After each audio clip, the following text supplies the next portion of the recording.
नमस्कार, मी तेजस्वी महेंद्र पाचारने तुमचं सगळ्यांचं स्वागत करते आपल्या चक्रेश्वर फार्म आपल्या यूट्यूब चॅनलमध्ये। आज एक नवीन व्हिडिओसोबत मी तुमच्यासोबत आलेली आहे। पोस्ट ऑफिसमध्ये भरती आलेली आहे 2026मध्ये GDS पोस्टसाठी। तर ही भरती नक्की काय आहे, ऑनलाईन फॉर्म कसा भरायचा आहे आणि कोणत्या माहिती आहे ही सगळी मी या व्हिडिओमध्ये सांगणार आहे। शेवटपर्यंत व्हिडिओ बघा जेणेकरून तुम्हाला याची माहिती मिळेल आणि आपल्या चॅनलला नक्की सबस्क्राईब करा जेणेकरून पुढील नवीन व्हिडिओ तुमच्यापर्यंत येत राहतील। आणि ऑनलाईन फॉर्म कसा भरायचा ह्याच्याबद्दलची पण मी नवीन एक व्हिडिओ घेऊन येणार आहे, त्याच्यामुळे आपल्या चॅनलला नक्की सबस्क्राईब करा। या पोस्टसाठी जवळजवळ 28,740 जागा आहेत आणि याच्यामध्ये ज्या पोस्ट आहेत त्याच्यामध्ये GTS म्हणजे branch post master, BBM assistant branch post master आणि डाक सेवक अशा ह्या 3 पोस्टसाठी हे अर्ज निघालेले आहेत।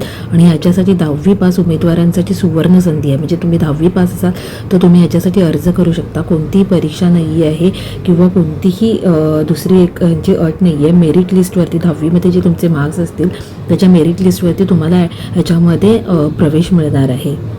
यामध्ये मी जसं सांगितलं की 10वी पास उमेदवारांना याच्यासाठी अर्ज करता येणार आहेत।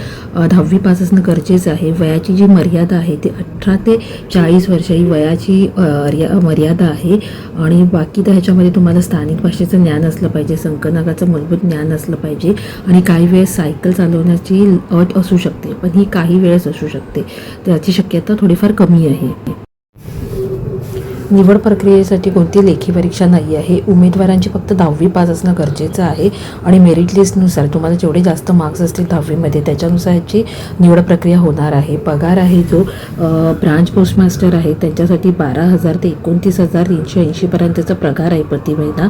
आणि जी असिस्टंट ब्रांच पोस्ट मास्टर किंवा डाक सेवकांची पोस्ट आहे त्याच्यासाठी 12,000 ते 24,407 पर्यंतचा पगार आहे। मग ह्याच्यामध्ये नक्की कसं तुम्ही ॲप्लिकेशन देऊ शकता, कोणती प्रोसेस आहे, काय फीज आहे हे तुम्हाला मी नेक्स्ट व्हिडिओमध्ये सांगेन। व्हिडिओ आवडल्यास नक्की लाईक आणि शेअर करा।